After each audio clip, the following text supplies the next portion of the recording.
Hey guys, welcome back. Today we're giving you our week 4 fantasy football waiver wire pickups. We want to help you figure out who you should be targeting on the waiver wire this week and who you should avoid. Let's start this fantasy football podcast right now.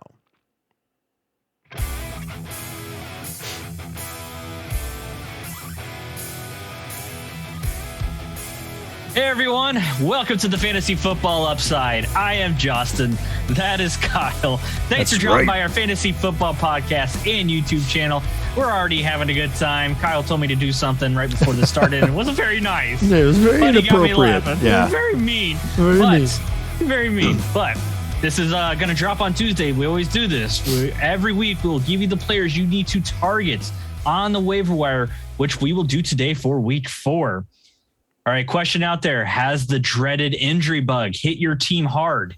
Because it feels like it's been hitting a lot of teams hard. I feel like injuries are up this year, especially my team. I was gonna say we should probably just like post your team on the website and tell everybody avoid that. Just avoid these players. If you have any of these, trade them away. It's not like whenever I drafted my team, Yahoo and Fantasy Pros said I had the top 2 teams. Yeah, well, there's your problem right there. Yeah. Put $1 in a car. No. But hey, we're going to find those players that we're going to find the value in players that others may overlook. So follow along so we can help you win that. Oh, I got it. Sorry. Oh, you're good. There we go. Yeah, we got a little transition going on right now. It's Kyle's rocking out in an apartment right now. So yeah.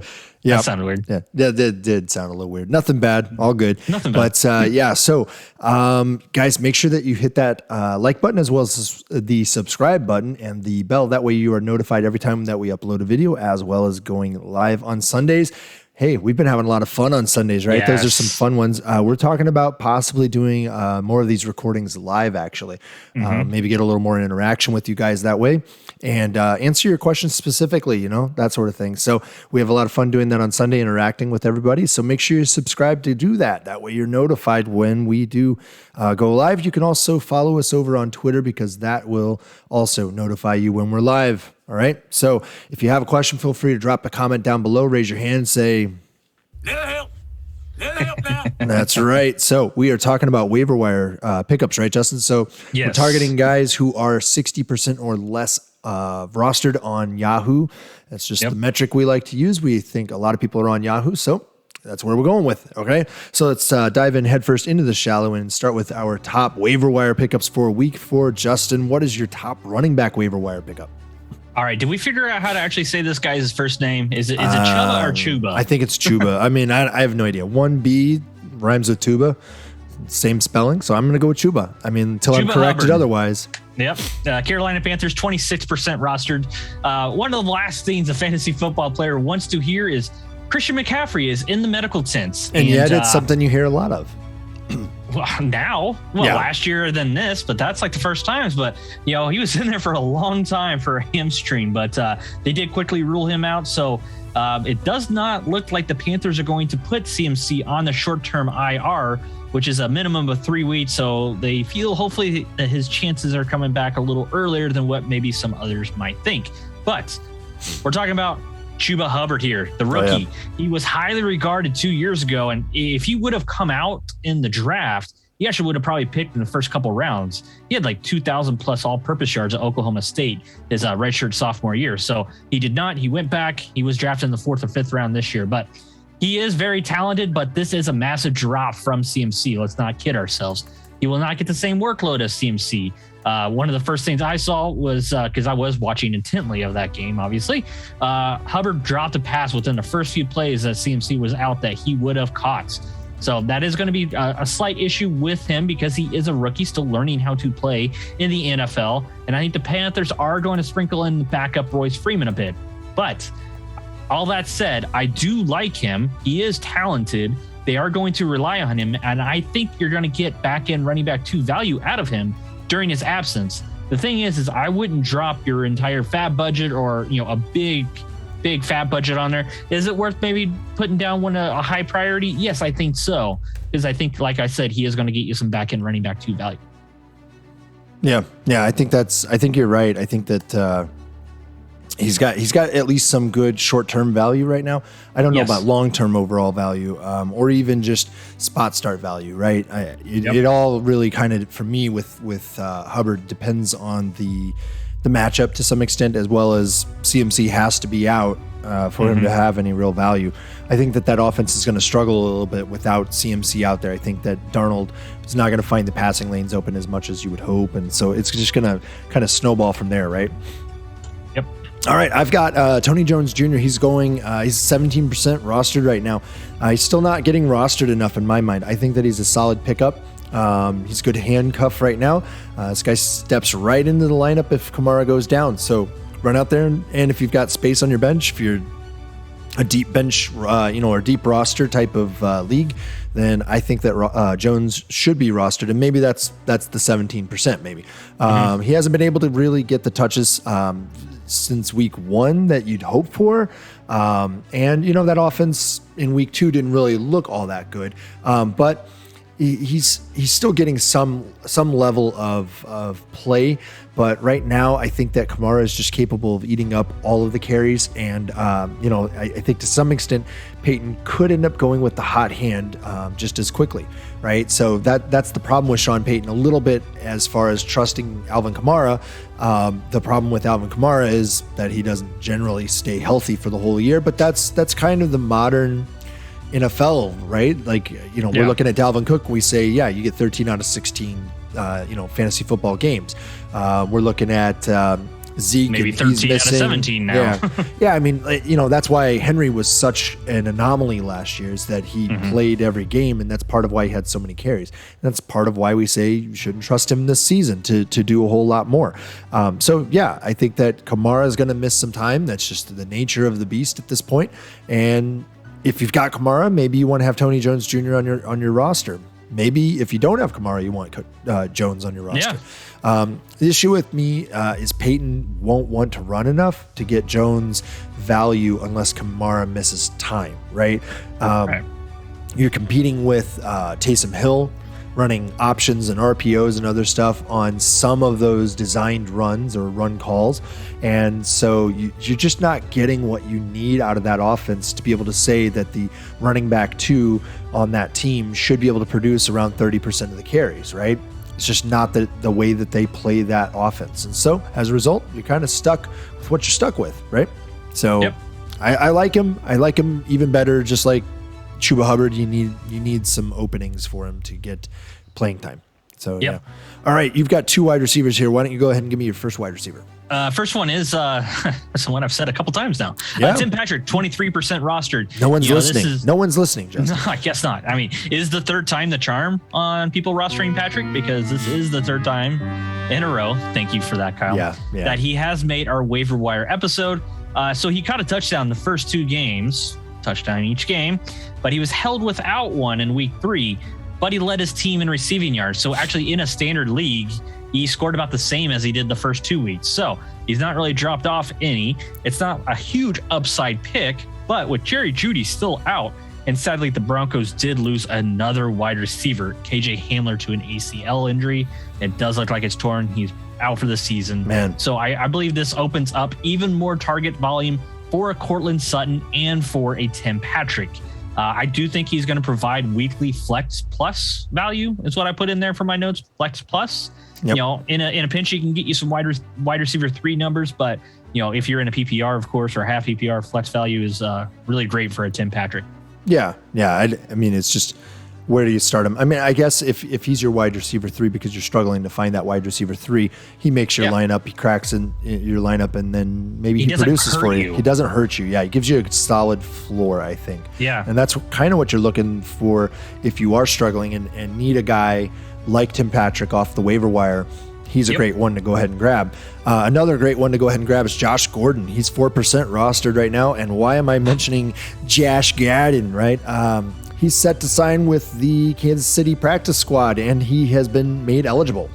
So, hey, every time that this guy has been able to play, he's been able to play, right? If you're a Mecole Hardman, guy, then you probably are not pretty happy about this one. Like, you're probably pretty upset, actually. I think that, Gordon, he's dominated when he's been able to play, when he's been able to stay on the field. Usually you'd say something like when he's able to stay healthy and on the field, but that's not the issue, right? He always seems to run afoul of the league rules in about 6 games or so. So, how many games you can get what out of about the new rules now? Yeah, Because that's the thing. Okay. Yeah. Hopefully I didn't just step on your toes. No, I think that's the change for him, and the reason that I would be willing to actually run out and get him. In the years past, I've always avoided him. I've never had him on a team since he came out and was drafted by Cleveland. Browns? Yeah, he was with the Browns, and I mean he made it 2 games I think on his second season, but his first season I don't think he played any. I think he got suspended completely if I'm remembering correctly. I don't know. If I'm wrong, list it down below in the comments. Let us know what it was. Write that down. Look, I like Gordon. I think he's great. I think that he had the potential to do what DK Metcalf has been doing. He didn't fit in Seattle's offense too well the last time. So I think you're going to get a good price to pick him up off the waiver wire. I actually think that that this might be the last week that you can go out and get him fairly cheaply. His cachet is going to start climbing around sometime next week as it becomes clear that he's on somebody's roster. He makes the actual 53-man roster maybe on Kansas City, because they are struggling for that wide receiver 2 right now, because Mecole Hardman is really not taking it over. Demarcus Robinson isn't there. Byron Pringle. Nothing's really scaring anybody. Nothing's working. And so, there's only so many passes that can go to Tyreek and Travis Kelce. There's got to be a few going to the wide receiver 2 at some point, and this is a guy who can do a lot of the things that they want done in that offense, and he can catch the ball. So I think it'd be a solid pickup if you have space on your bench right now, and you can sit for a couple weeks before he's actually worthwhile. So if you can, make that move. But I think in about 2 to 3 weeks, you should be able to crack some lineups and maybe start producing. So I feel like the guy should be older than 30 years old. I feel like he's, been around for so long, but truthfully, there's not that many miles on the tires right now because of all the suspensions. So, it kind of depends on how good of shape he's in, but I mean, it kind of gives you an idea that he was immediately reinstated. Well, when he was reinstated, I should say he was immediately signed.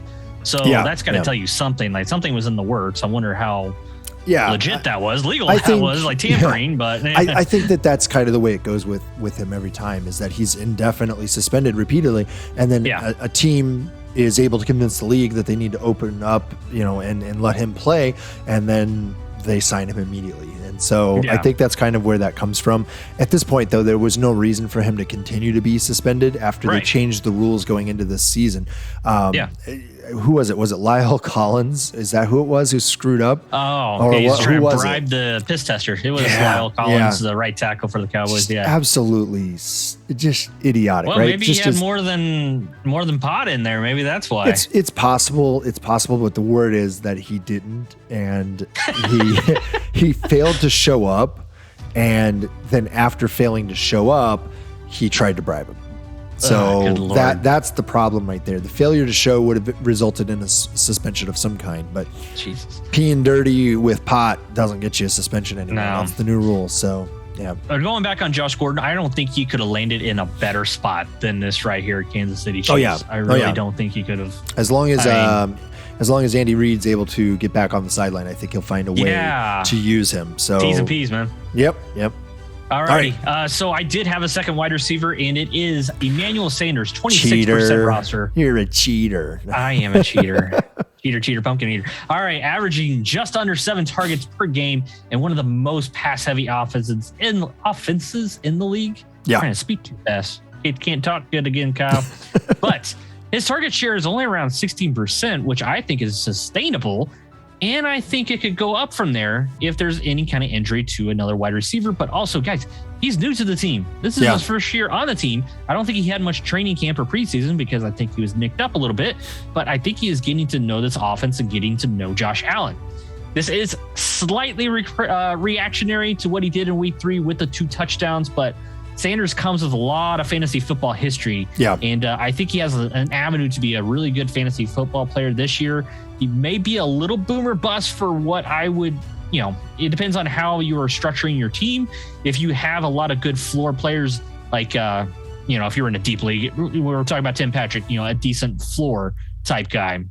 Yeah. Or just one of those ones that always going to get you 5 or 6 catches, 75 yards, maybe a touchdown here or there. One of those guys. Maybe you do feel like you're okay with starting Emmanuel Sanders because you could get a big boom out of him like you did in week 3. So I think he's more of a flex player in the long term, unless there is an injury ahead of him. But I like what I've seen so far out of Sanders. Yeah, and Gabriel Davis really has not been able to steal the job or lock it down, rather. And Emmanuel Sanders, as a result, nicked up as well, I believe. Yeah, he has been a little bit, but I think that Emmanuel Sanders is doing what he does at every stop that he's ever had in his career. He just shows up, does his job, and acquires as many targets as possible. Never dropping the ball will get a QB on your side really darn quick, right? It's amazing. So yeah, it's amazing how that works. All right, do you want me to drop my tight end now, or do you want to go ahead and do that? All right, I've got Dawson Knox. He's 10% rostered. It ain't pretty, but it's the tight end spot, right? So nothing pretty about it, unless you got one of the top 3 guys right now. So look, Dawson Knox right now, he's seeing between 3 to 5 targets a week, but he's also putting up around 40 yards in that span, which is phenomenal based on the low volume of targets, which is ridiculous given what they are doing on that offense. They have nobody to run that ball at this point, right? Other than the QB. And this isn't Lamar Jackson we're talking about. So, they just got to keep throwing the ball, putting it up. And beyond Diggs and Emmanuel Sanders, what else is there? It's Dawson Knox. That's what it is. And he's only getting 3 to 5 targets, but he's trending kind of in the upward direction. So that's good. Look, the real value here is that he's getting some TDs in the red zone. He's getting those looks. He's seen 2 over the last 2 weeks, I think. I think he's had 1 each of the last 2 weeks. And on the season, that's good for tight end 5 overall, right? 40 plus yards and a touchdown. Tight end 5 on the season. And that he was tight end 5 as of week 2. He's tight end 5 as of the end of week 3. Obviously, the Monday night game is going on while we're recording this, and so we don't know just yet. But I can't imagine that any of the tight ends have surpassed him here. Obviously, touchdowns, that's a high variance statistic. So statistics. But you get a decent floor out of Knox at the tight end position. 40 bills. That's right. 40 yards on it is just. Oh, I see what you did there. Bills. Yeah. I see what you did there. Wow. Yeah, that's amazing, actually. So each week, 40 plus yards relative to the other tight ends in the league, not named Travis Kelce, Darren Waller, or TJ Hawkinson. That's pretty good. Hawkinson. That's pretty darn good, actually. So what you're getting there is a guy who, for the most part, has been finishing as a tight end 1 this season. So this could all dry up, though, right? If Allen decides to start running for touchdowns in the red zone again, like he had done in years past, then it dries up a little bit, but it dries up across the board for everybody there. I don't think that they want him doing that, and I think that he's calmed down a lot and doesn't leave the pocket, with the intention of running actually as much anymore. And so as a result, I think Knox actually presents a solid value. Could be a bit of fool's gold, just a little bit of an overreaction, but he's still sitting there 10% rostered in the last 2 weeks. He's put up really darn good weeks. Dude, the whole tight end position is fool's gold, Kyle. Oh, yeah, it is. Besides, like you mentioned, the top you're in one of those leagues guys that still plays tight end. You could do much, much worse than Knox at the position. So I think it's great pickup. If you need a tight end, go for it. Just go with Knox. Yep. All right. What do you got? You have a QB, right? I do. It is Sam Darnold, another Panthers player here. 22% rostered. And I realized all of my players were in the 20s when it comes to the percentage rostered. So I didn't mean to do that. But it is amazing what happens when you get away from Adam Case. Back-to-back weeks here for Darnold, where he has finished as a top 13 or better QB. Even after the loss of CMC here in week 3, Darnold looked really good, and he had 2 touchdowns actually on the ground. One was a sneak, and one was, I think, a designed. One was a sneak where they were just like, all right, you're right there, just do it. He is locking into DJ Moore quite a bit. So if you have a stack there, that's nice. But for him to be successful in fantasy, I believe he's going to have to get Robbie Anderson involved more. I don't quite understand why they're not getting him more involved. Even the head coach is wondering now, because in the press conference after the game I don't understand why we're not getting Robbie Anderson the ball more. He's going to have to do that to continue to be successful, because they're going to start to get a lot of double teams, and DJ Moore is going to get attacked a lot, and there's going to be some picks opportunity there. Darnold has an okay rushing floor, and the Panthers are getting him outside of the pocket where he shines. He is one of the better quarterbacks outside of the pocket. He does throw a good ball on the run. So let's just keep doing that, Carolina. It's amazing what happens whenever you have a decent quarterback with a unique skill set and you design the offense around that instead of trying to force somebody into your offense like an Adam Gase would do. But I don't know. I don't know. I just watch it. I'll repeat what I said when he and Lamar Jackson came into the league. I said that Lamar Jackson would be better in the short run, but that I thought that in the long run, Darnold would have the better career.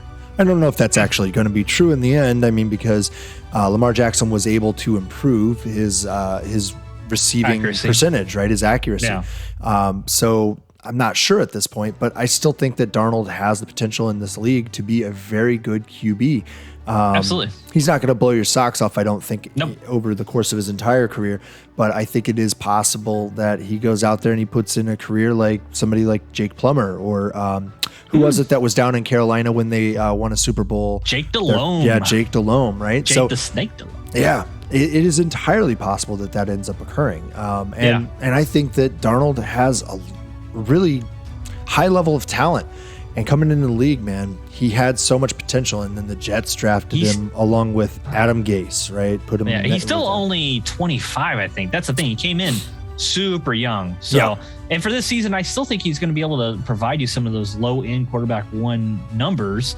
And I mentioned it at the top when we were talking about Chuba Hubbard. It does look better for the outlook for CMC not going on the short-term IR, so they do expect him back because that is a nice little safety valve to have. Yeah. So, I'm thinking of Sam Darnold getting away from Adam Gase, and then I'm also thinking of Mitch Trubisky getting away from Matt Nagy, right? So somebody put down you sent it. Yeah, I sent it too. What was it again? It was somebody who they basically said, I owe an apology to Mitch Trubisky, something to that effect. I don't remember.